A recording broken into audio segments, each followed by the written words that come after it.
ఒక చెల్లి నా దగ్గరకు వచ్చింది. ఏమన్నా తెలుసా?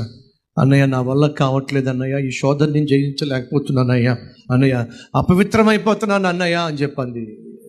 ఎందుకమ్మా అని అంటే, మా హాస్టల్లో అన్నయ్య నాతో పాటు వాళ్ళు ఉద్యోగం చేస్తారన్నయ్య, సాయంత్రం అయ్యేసరికి వాళ్ళు వస్తా బాటిల్ తీసుకొస్తారు అన్నయ్య.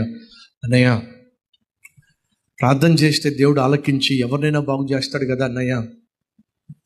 అన్నయ్య ప్రార్థన చేయండి అన్నయ్య. దేనికోసం అమ్మా? నా స్నేహితులు బాగుపడాలని ఆశపడుతున్నాను అన్నయ్య. ఈరోజు మనలో చాలామంది అలాంటి వాళ్ళే, పాపిష్టి వాళ్ళతో తిరుగుతూ ఉంటారు, పాపిష్టి వాళ్ళతో చట్టా పట్టాలు వేసుకుని తిరుగుతూ ఉంటారు. వాళ్ళు మారిపోవాలి.